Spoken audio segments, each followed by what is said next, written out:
Con esto, evidentemente, y con este enorme fallo de continuidad, podemos sacar la conclusión de que el canon gallego o el canon directamente de la poesía moderna española nos lo han hecho desde fuera, y esa es la misma razón por la que apreciamos y estimamos, como dirían los valencianos, o valoramos e incluso valorizamos, como dirían los pedagogos que redactan nuestras programaciones, programas y currículos.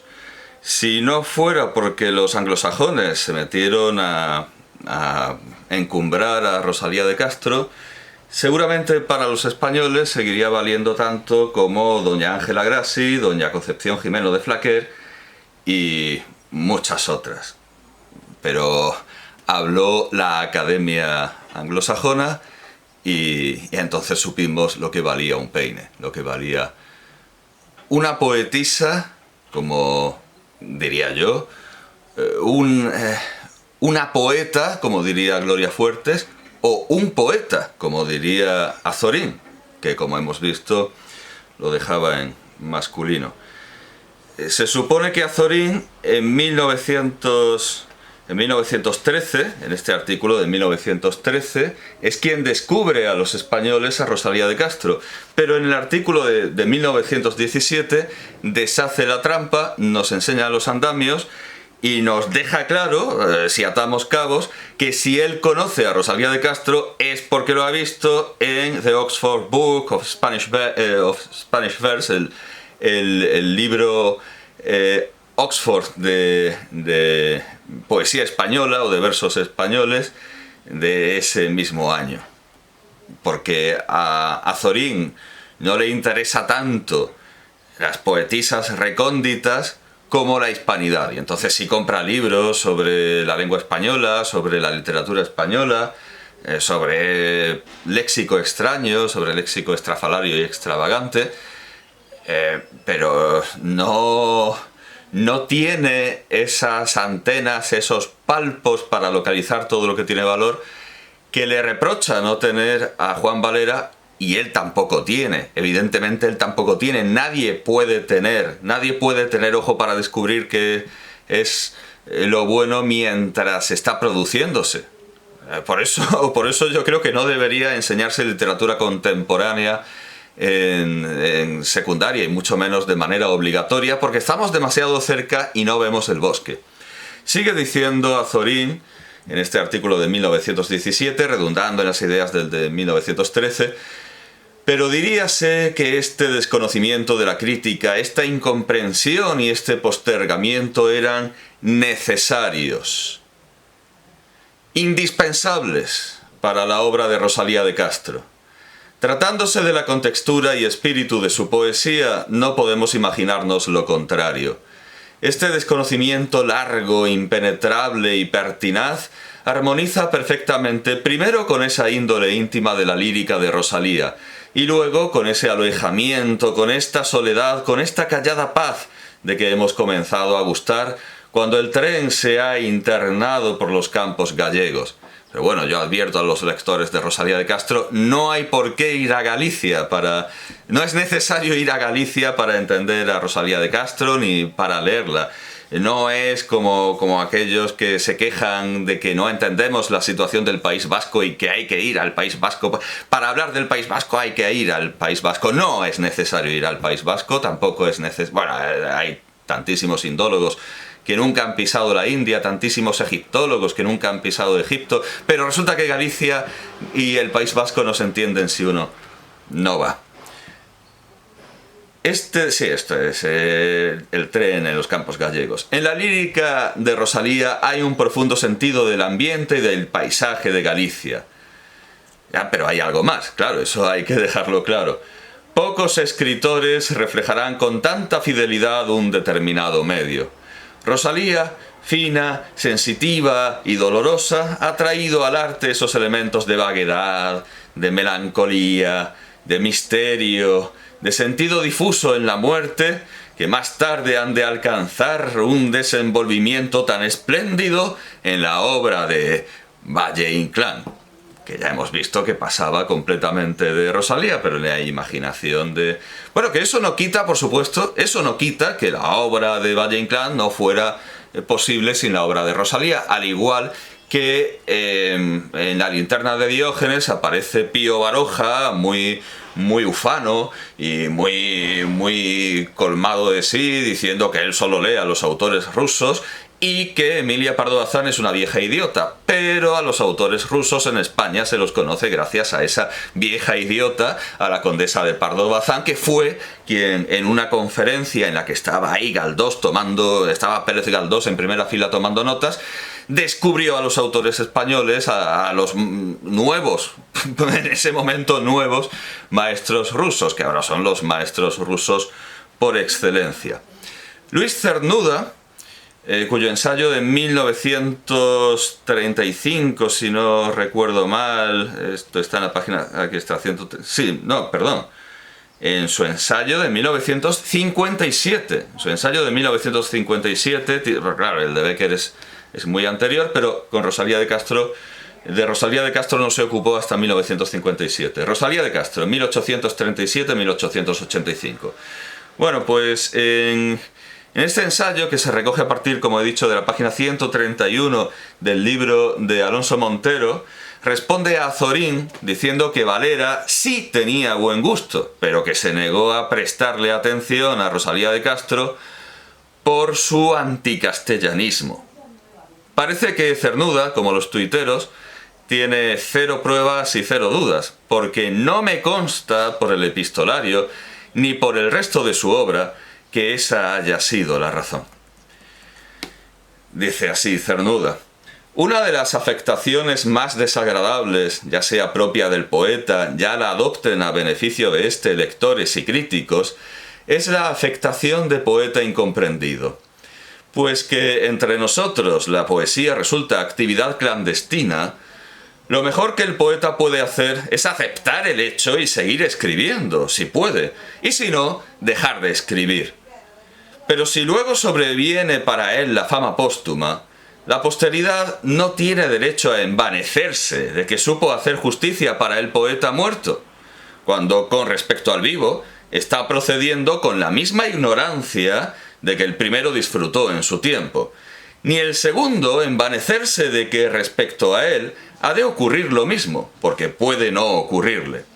Error es ese que el siglo XIX legó al XX, y que como un hay una errata.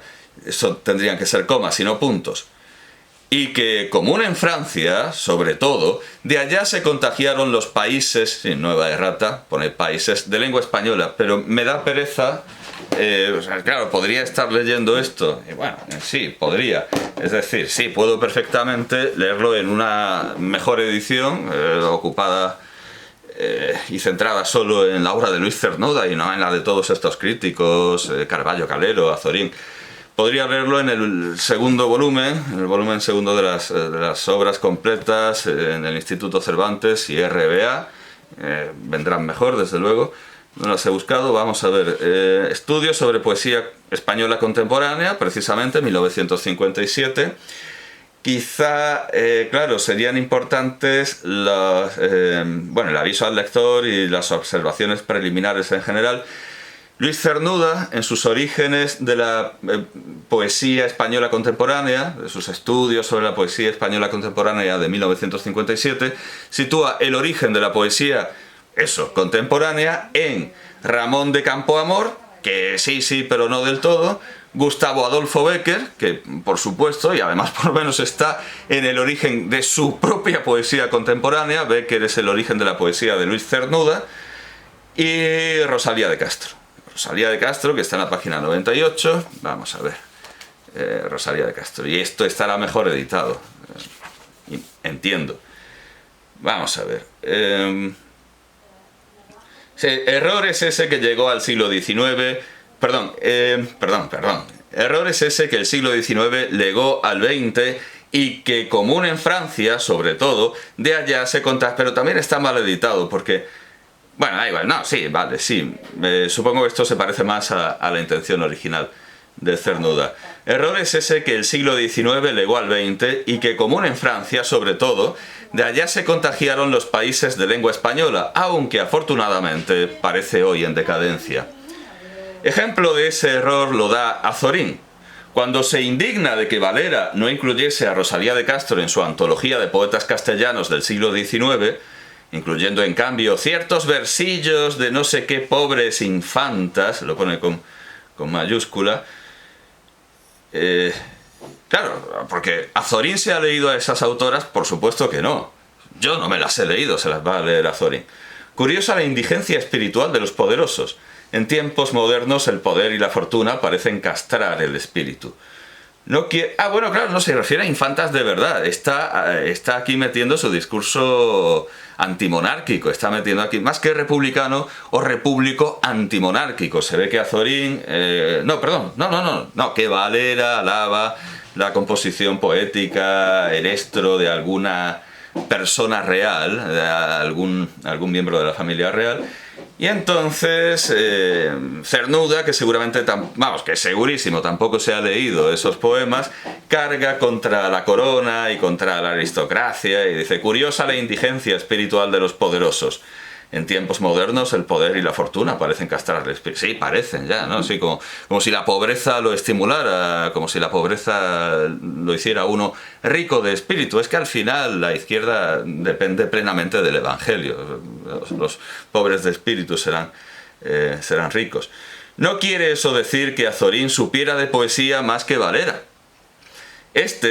A pesar de sus versos ñoños, sabía acerca de poesía bastante más que Azorín, y si no incluyó a Rosalía de Castro en dicha colección, cuando ya incluía a Unamuno, fue sin duda por antipatía a la antipatía castellana de la poetisa y a su regionalismo intransigente, para no aludir a que de 3 de sus libros en verso, 2 fueron escritos en gallego. Una vez dicho eso, añadamos que Rosalía de Castro, aunque hace más de 60 años de su muerte, todavía no aparece aceptada en la poesía española, y que su obra, importante desde tantos puntos de vista, no ha influido en el rumbo de nuestra lírica. Si goza de cierta notoriedad, acaso se deba más bien a su regionalismo, el cual hace que su nombre sea traído y llevado por sus paisanos, tanto en su Galicia nativa como en la América de lengua española, a donde muchos de ellos emigraron. No se trata de que a su obra alcance el destino extraño que a la de Francisco de Aldana, por ejemplo, que a pesar de su Epístola a Arias Montano, composición única en la lengua española, jamás obtuvo, no digamos el renombre de otros poetas que son en verdad sus iguales, pero ni siquiera el de otros que le son inferiores. No, en el caso de Rosalía de Castro, el desconocimiento no es tan completo, aunque habiendo escrito una obra que cuenta de manera indudable en la historia de nuestra poesía, solo algunos la recuerdan y reconocen su valor. Y el motivo de la preterición no es que fuera mujer, como pensarán muchas feministas exacerbadas, sino acaso porque al escribir en gallego la mayor parte de sus versos, ella misma limitó el alcance de su obra. Eran aquellos años cuando ella vivía los primeros del regionalismo nacionalista, en Cataluña, en Galicia. Maragall, que escribe sus versos en catalán, escribe al mismo tiempo la mejor prosa española que en época contemporánea se haya escrito, y en eso está de acuerdo Cernuda con Azorín. Naciente el prurito de la lengua regional contra la española, y aunque parezca extraño, dado el hecho de que escribir en español es una de las formas más acabadas del secreto, los escritores regionalistas prefirieron otra forma del mismo más acabada aún, al escribir en lenguas de tradición cultural intermitente, pobre en algún caso y con muy corto radio de expansión. Así que bueno, Luis Cernuda es fascista porque está minorizando la discriminación que sufren las mujeres. Dice que si Rosalía está olvidada, no es por ser mujer, cuando las feministas saben que todo es por ser mujer. Todo pasa por ser mujer. Y además se está diciendo que si a los españoles no nos lee nadie, menos aún a los gallegos, salvo los propios gallegos, que en España y en América están dándole vueltas todo el rato a Rosalía. Así que Luis Cernuda, según los criterios actuales, es fascista, a pesar de que tiene 43 páginas en el actual libro de texto que están usando mis compañeras, aprobado por la Junta de Andalucía, con todos los beneplácitos, todo el nihil obstat y el permiso para el uso del delfín de la Junta de Andalucía. Bueno, pues Cernuda, que tiene de 43 a 46 páginas, con ilustraciones, con cuadritos, en segundo de bachillerato, pues Cernuda es, como diría Hugo Chávez, fascista. Además, esto que dice Azorín, de que Valera... esto que dice... No, Azorín. Azorín dice que Valera no entendía de poesía, básicamente. Esto que dice Cernuda, de que a Valera le ofendió el anticastellanismo de Rosalía de Castro, no se sostiene demasiado, porque Valera era egabrense, no castellano, y el habla de los andaluces ha sido tan despreciada como la lengua gallega y la lengua hablada por los gallegos por los castellanos.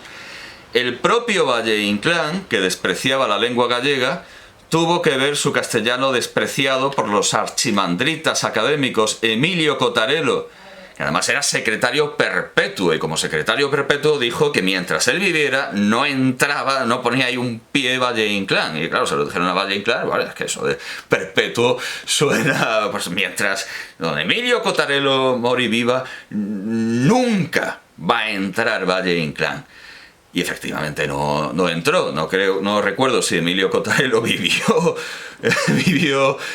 más que Valle-Inclán, pero no entró. Capaz fue.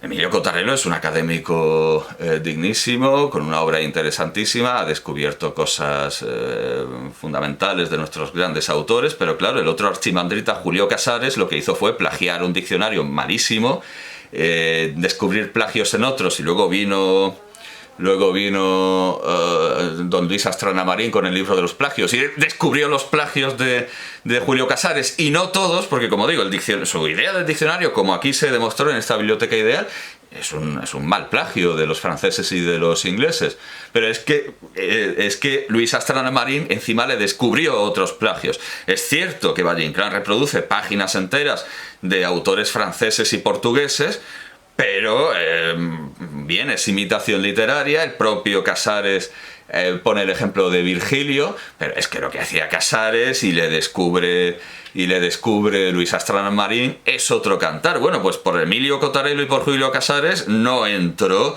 Valle-Inclán en la academia porque era un gallego y no hablaba buen castellano. Y después de que Rosalía de Castro se pasara al bando de Valle-Inclán, su manejo de este idioma fue despreciado incluso por su admirador Azorín, en un texto de 1941 reproducido en la página 425 del libro de Alonso Montero, que ahora vamos a ver.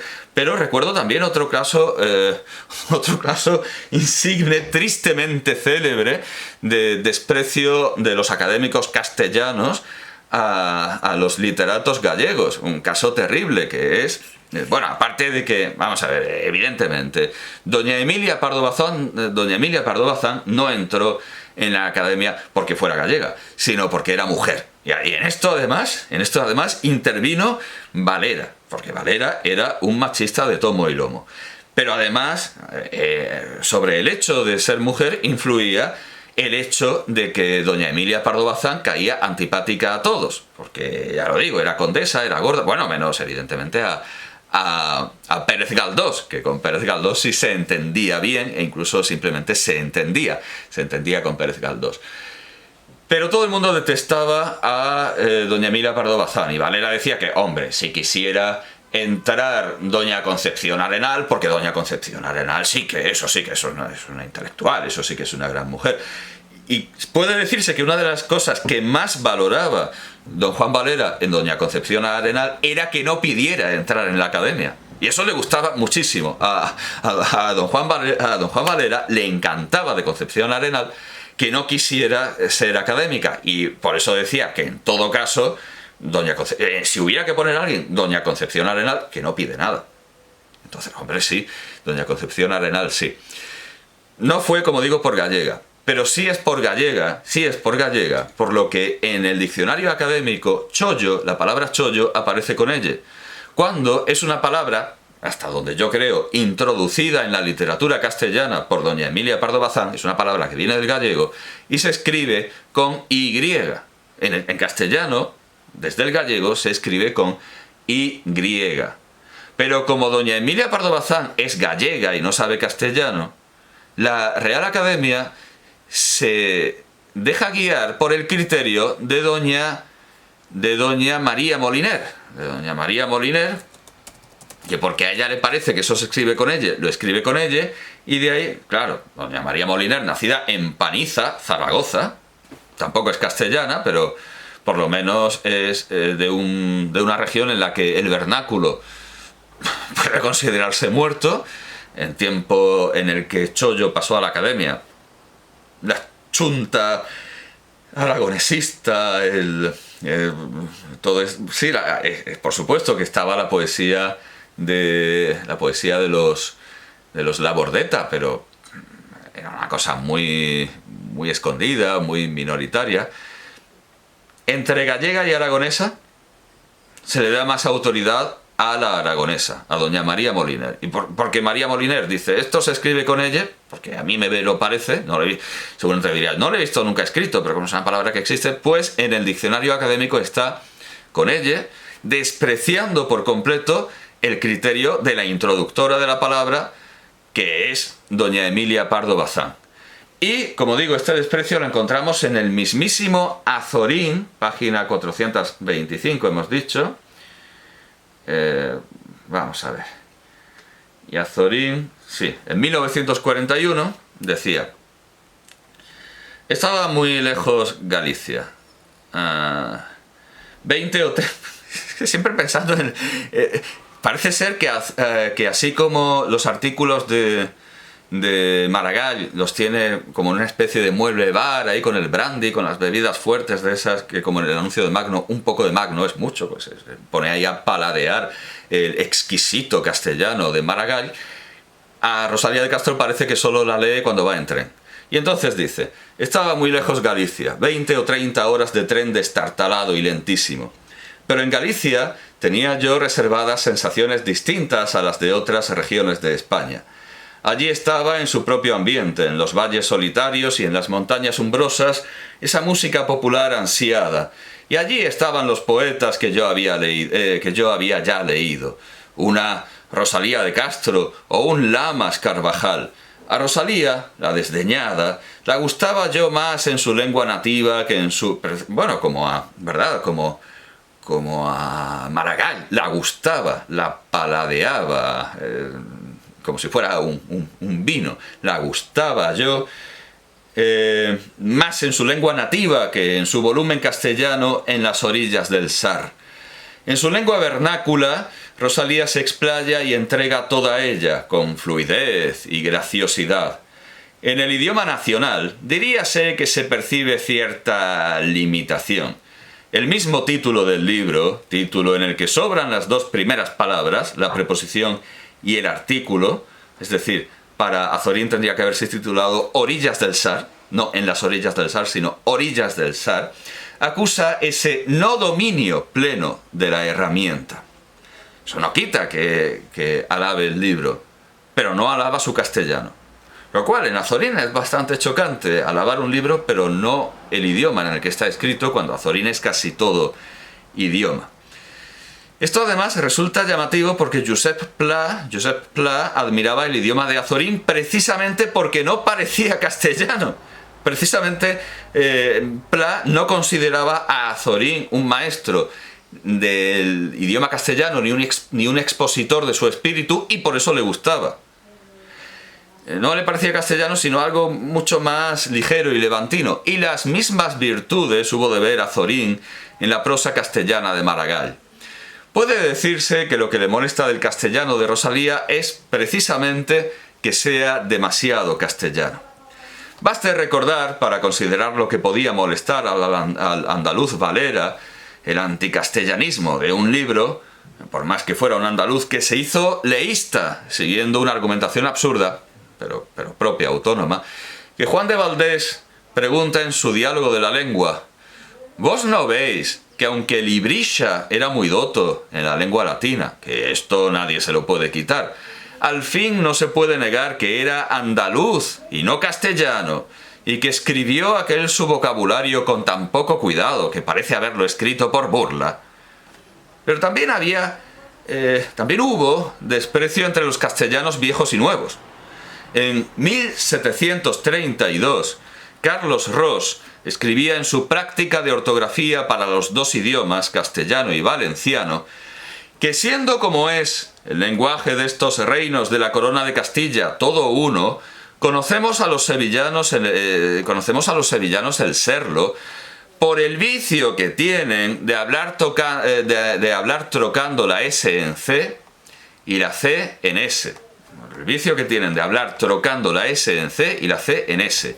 Y cierra por sierra, y también la J en H, y al contrario. Y a este andar, aunque por diferente camino, los de Castilla la Vieja, montañeses y gallegos, usando de otra infinidad de vocablos con tan mal sonido que nos mueve a risa. Y sin embargo, es costumbre que la tienen recibida.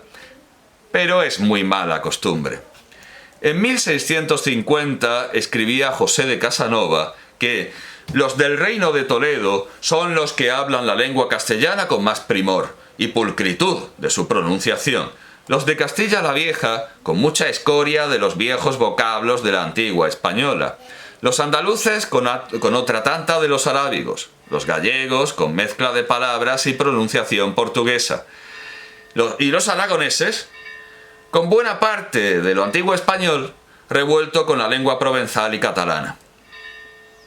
Sin embargo, Fray Diego de Guadix, en 1593, señalaba en los toledanos la plaga de usar verbos y nombres arábigos, y lo ejemplificaba con la voz zocodover. Así las cosas, ¿cómo podía enseñarse el castellano en América si los castellanos se volvían contra los castellanos y los extremeños contra los extremeños? Como vemos en las famosas palabras del maestro Correas, con K. Y se convence con la suavidad del ceceo de las damas sevillanas que hasta los hombres le imitan por dulce. Y aun el nombre ceceo y el verbo cecear y la voz C con que llamamos se escriben con ella. Él lo escribe con Z, quede claro.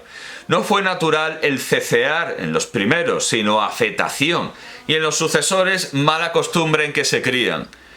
Bueno, por cierto, nótese que en el siglo XVII se decía y escribía afetación. Pero el culteranismo hizo que se escribiera afectación, y de no pronunciarlo, porque los españoles decían afetación y afeto, pasó a escribirse y decirse afectación y afecto. Y por más que quiera don Agustín García Calvo, eso no se puede cambiar de la noche a la mañana. No se puede cambiar de la noche a la mañana lo que se recibe en la gramática, que es esa lengua artificial que se estudia y que se diferencia de la materna, que es lo que decía Dante. La gramática es la lengua que aprendemos por arte, mientras que luego está la lengua que nos es natural, la lengua materna. Bueno, pues es un desorden en la República alterar como nos da la gana la gramática, la lengua recibida por educación. No podemos impunemente ponernos a decir, desde luego, no en un examen, pero tampoco en ningún otro ámbito ni aspecto de la vida cotidiana, no podemos impunemente ponernos a decir afeto, ni afetación, así por las buenas. Bueno, todavía vamos a ver una cosa intermedia como hacemos en Jaén y abrir y alargar la vocal. Abrir y alargar la vocal. Bueno, no, abrir la vocal, donde se pierde una consonante, y no decir afeto, sino afetto. Bueno, como los italianos con las geminadas. Afetto, ¿verdad? Afetto. No dicen afetto, como algunos extranjeros que intentan hablar italiano con propiedad, dicen afetto. No es afetto, es afetto. Es como una ola que cabalga sobre la sobre la consonante, y nosotros lo que hacemos es dar un paseo. Afecto, afecto, afecto. Por supuesto, sevillanos, los sevillanos lo que hacen es aspirar.